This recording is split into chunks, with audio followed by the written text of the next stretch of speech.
दोस्तों नमस्कार। मैं हूं विजय कुमार, एक लेखक। ये है मेरी किताब panorama of Indian democracy in contest.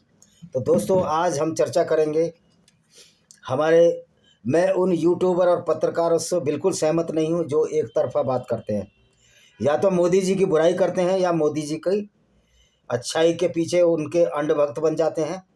आज हम लॉजिकल बात करेंगे और उसमें मोदी जी की बहुत सारी डिमेरिट्स आपके सामने आएंगी। अभी अंडानी ने जो सोलर प्लांट पाने के लिए जो नोएडा या कहीं लगा रहा था, जिसको कि ट्रंप ने कैंसिल कर दिया। इस अडानी ने रिश्वत दी लोगों को, जिसमें अमेरिकी निवेश करता भी अमेरिकी प्रोजेक्ट था। ये अडानी के साथ में उसमें निवेश करते और अमेरिकन डूब जाते, क्योंकि करोड़ों रुपए की रिश्वत इसने बीजेपी के नेताओं को दी। इसके बाद इसका न्यूयॉर्क की ईस्टर्न कोर्ट, जो न्यूयॉर्क में है, मुकदमा चला, 24 की बात है ये, और ये भगोड़ा घोषित हो चुका है। वहाँ से इसके खिलाफ वारंट है। पहले इसको समन दिए गए जो कि भारत सरकार ने नहीं पहुँचाए, क्योंकि जब मोदी जी तो अडानी के नौकर हैं, देशपाल हैं, द्वारपाल हैं। अब कोई भी प्रधानमंत्री हो, चाहे प्रधानमंत्री तो बड़ी पोस्ट है, लेकिन अगर प्रधानमंत्री नौकर बन जाए, लोक सेवक की बजाय द्वारपाल बन जाए किसी उद्योगपति का, तो फिर वो बेचारा अपने मालिक को कैसे सौंप देगा अमेरिका को। और अमेरिका ने बार बार आग्रह किया है कि हमारी 1999 में ट्रांजिशन वो है, एक्ट है, पैक्ट है, संधि है या एमओयू है, मेमोरेंडम ऑफ अंडरस्टैंडिंग, तो अब इसको सौंप दो, इसको वारंट तामील कराओ, ये हमारी कोर्ट में हाजिर हो। लेकिन ये अडानी वहाँ जा नहीं रहा। अब उस स्थिति में करिए कि जब प्रत्यावर्तन संधि है तो अमेरिकी पुलिस आएगी और इसको पकड़ के ले जाएगी। होना तो ये चाहिए था कि अडानी को, अगर मोदी जी 56 इंच सीने वाले हैं, अपराधियों को नहीं बचाते हैं, और ये तो कोर्ट में मुकदमा चल रहा है तो सर्टिफाइड अपराधी है, इसको सौंप देते। लेकिन बेचारे क्या करें, 56 इंच का सीने वाला अडानी का भक्त है, अडानी का नौकर जब प्रधानमंत्री हो जाए, जिसको लोक सेवा की कोई चिंता ही ना हो। और ये वही मोदी जी हैं जिन्होंने एक बार कहा था, भाइयों बहनों, सैनिकों से ज्यादा त्याग ये हमारे पूंजीपति कर रहे हैं, क्योंकि हमारी सारी पूंजी अपनी उड़ेल देते हैं देश हित में। ये अडानी तो स्कूटर पे चलता था, लंबरेटा या वेस्पा पे। ये जो सारी पूंजी इन्होंने कमाई है अडानी अंबानी ने, ये भारतीय लोगों के खून पसीने की कमाई है। मूर्खता का आलम देखिए इस देश में। 28 दिन का रिचार्ज पड़ रहा है भाई। जब 12 महीने तो 12 महीने का डालो, 13 महीने हो जाते हैं।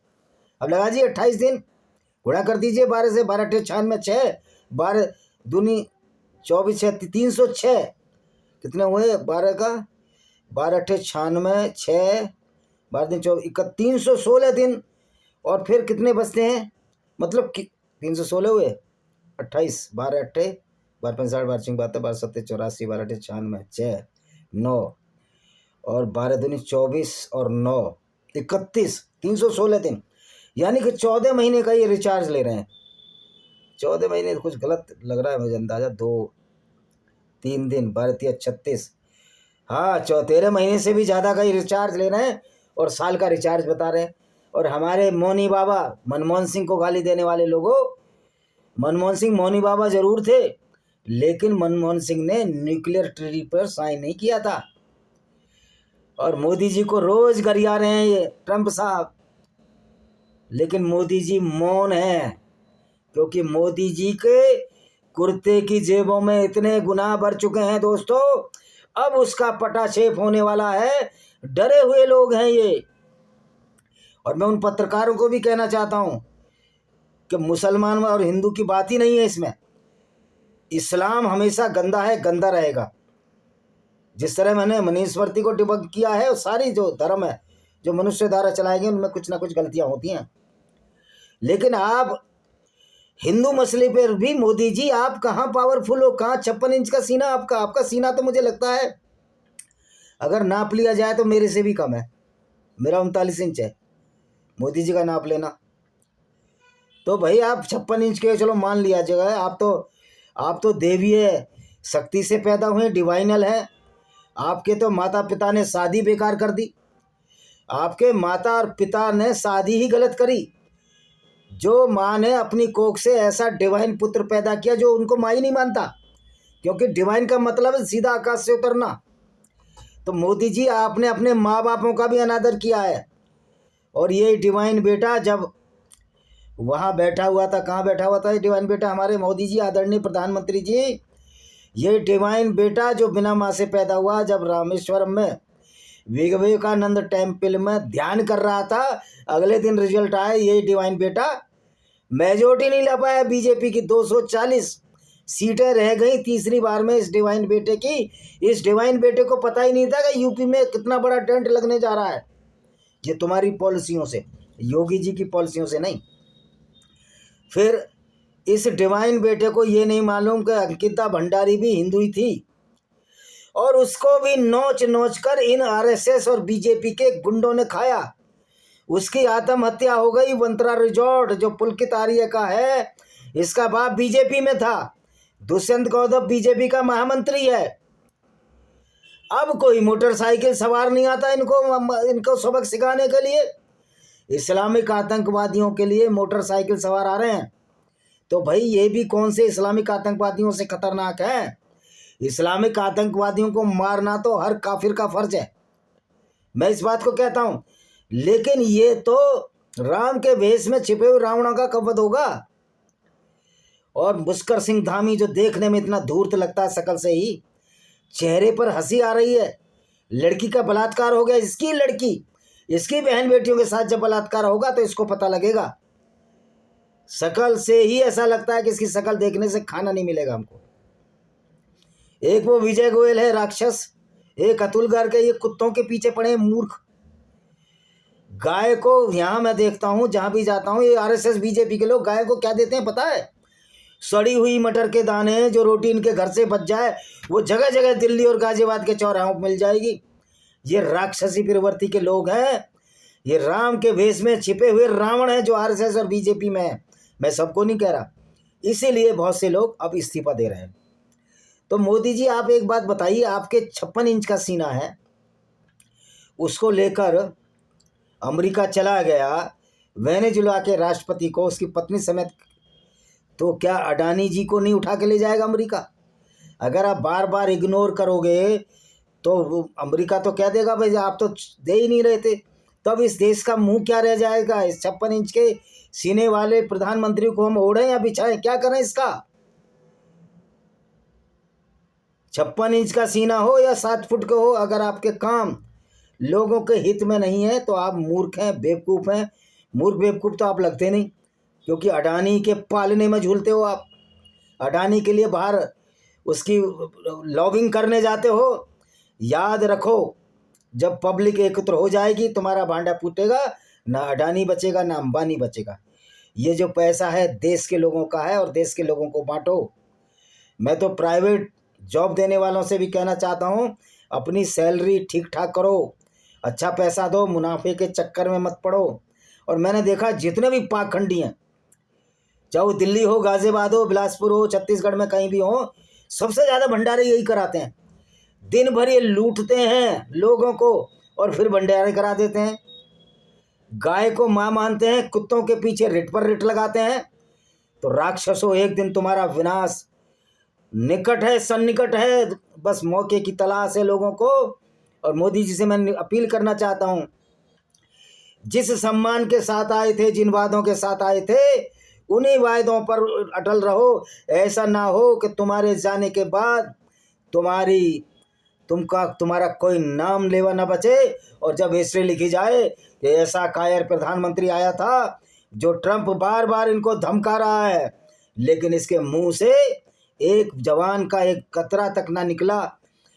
कोरिया ने धमकी दे दी, नॉर्थ कोरिया ने, कितने देशों ने, क्यूबा जो छोटा सा देश है जो अमेरिका के बिल्कुल पास है, उसने कहा ये गलत हुआ डेमोक्रेटिक सेटअप के हिसाब से। हालांकि अगर वो ड्रग स्मगलर है, ड्रग पैडलर है, हो सकता है, तो उसके लिए अंतर्राष्ट्रीय न्यायालय था, वहाँ इसको पकड़ के पेश करे अमेरिका। और उसमें जज सिर्फ अमेरिका के ना हो, पूरे देश के जज हों, जो दूध का दूध और पानी का पानी हो सके। लेकिन डेमोक्रेटिक सेटअप, अगर इसने वोट चोरी की, जो कौन सा राष्ट्रपति माद्रो है, कौन है, वेनेजुला का, तो उससे ज़्यादा तो ड्रग पैडलर कोलंबिया में है, उससे ज़्यादा ड्रग पैडलर तो आपके गुजरात में है। अडानी के पोर्ट पर खुद स्मैक किया, हेरोइन बरामद हुई थी, आपने तो अडानी के ऊपर उंगली नहीं उठाई। तो आप लोग तो सेलेक्टिव लोग हैं, हिंदुओं को सिर्फ भड़काकर उनका वोट लेना चाहते हैं। हिंदुओं, तुमको मालूम होना चाहिए कि बीजेपी हिंदुओं से ज़्यादा शक्तिशाली नहीं है, हिंदू ज़्यादा शक्तिशाली हैं। और 112 करोड़ हिंदुओं के देश में कौन उनको ख़त्म कर सकता है? जब अराजकता का इतना ही राज आ जाएगा कि हिंदुओं की रक्षा ना हो सकेगी, तो फिर हिंदू भी तलवार और शस्त्र लेकर मैदान में उतर जाए। जब मुसलमानों को कुछ नहीं कर पाती सरकारें, तो आपके हाथ क्या चूड़ी पहने हुए हो? जो कमज़ोर कौमें होती हैं वो मार खाती हैं और मार खाती रहेंगी। और बीजेपी में तो छट छट कर कायर और डरपोक भरे पड़े हैं। आरएसएस की शाखा में वो लोग हैं जो दिन भर दुकानों पर बैठते हैं और जिनको चांटा भी मार जाए तो ये बोल नहीं सकते।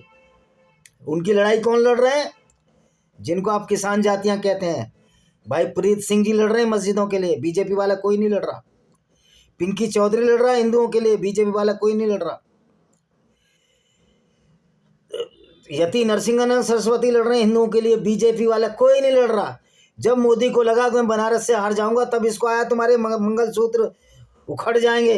अरे तुम मंगलसूत्र क्या, तुम तो हिंदू औरतों की बलात्कार, उनको इज्जत लूटने वाले लोग हो।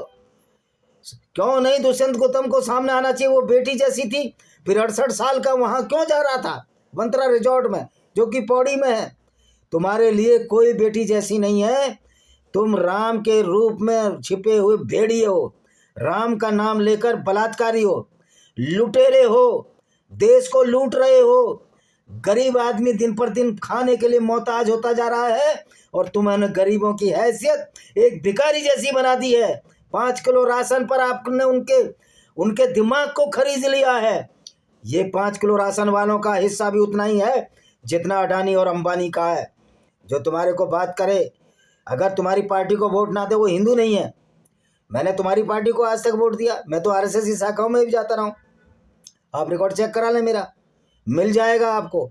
गाजियाबाद में वो लोग सब जिंदा हैं, बालेश्वर त्यागी हो, रमेश चंद्र तोमर हो, जगदत्त माहौर हो, और वो लोग भी जिंदा हैं जिनकी शाखा में जाते थे। डालचंद जी जो बैंक ऑफिसर से रिटायर हुए हैं, विजयनगर में रहते हैं, मेरे इलाके में।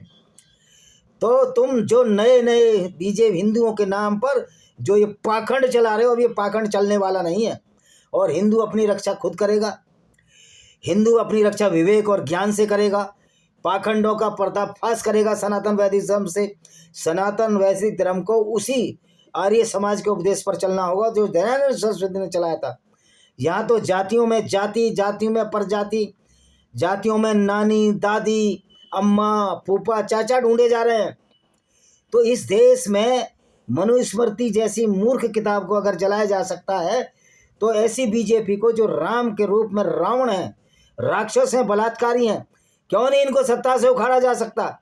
क्यों नहीं सारे हिंदू मिलकर एक ऐसा निजाम दे सकते, एक ऐसा राज्य दे सकते जो वसुदेव कुटुंबकम की परिकल्पना करता है? क्योंकि मोदी अगर अपराधियों को बचा रहे हैं, तो प्रधानमंत्री जी आपसे बड़ा अपराधी कोई नहीं है। इसी के साथ मैं इस वीडियो को विराम देता हूं। वंदे मातरम, जय हिंद, आपका दिन शुभ हो।